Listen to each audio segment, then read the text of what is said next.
Now the championship, the four provinces finish, and then people say that you get to the real business end of the season. You know, Cork could easily lose, Kerry could lose, Tyrone could lose, Donegal could lose, but you still reckon you'll possibly, even with the backdoor system, have those heavy hitters in the last eight? You'll have the heavy hitters in the last eight unless they meet each other beforehand in a knockout stage. You know, the teams that I'm looking at in Ulster, you're going to have your Monaghans, Donegal and Tyrone. Out of Leinster, you might have Meath creeping into the last eight. By luck, you will have certainly have Dublin in there. You'll have Cork and Kerry from Munster. You will have Mayo for sure.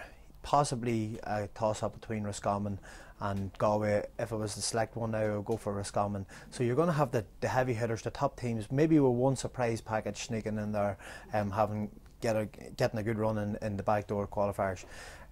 You know, but when it comes down to the nitty-gritty of winning the key championship games and getting to the semi-final stages, you're going to have the top four teams. You know, when you look at last year's championship campaign, you had the top four teams reaching semi-finals. You're going to have the same and something quite similar this year. You'll have your Corks, Kerrys, Dublins, Tyrones, Kerrys, Mayos and Dublins there competing again at that stage.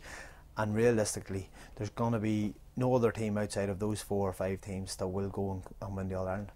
I read an interesting article, a lad put a different spin on it. He said that the GAA several years ago decided that Dublin needed to have a strong team, invested a lot of money in it, and now he's saying the GAA have created a monster that they're going to have to try and deal with, because again you would say it's nailed on, it's Dublin's to lose, isn't it? There's no doubt about it. Dublin have, you know, the sponsorship bagging, they have the finances, they've got the coaches, they've got the development squads, they've got everything basically going for them, and recently developed Abbottstown. You know, there's no doubt in my mind that they're going to get full use of that as well, which gives them, I suppose, an advantage over the majority of counties in the country. But you know, I look at the likes of Kerry, and we have to remember that Kerry are always thereabouts. They're also sponsored by Kerry Group, you know, one of the biggest companies in the country, and they will have plenty of financial clout as well. And Donegal always seem to be able to do well when it comes to the finances as well, and the likes of Mayo, the top teams will always do well on the financial side of things. But certainly when you look at the overall package that Dublin have, they are head and shoulders above everyone else. I don't believe that it's Dublin's fault, though.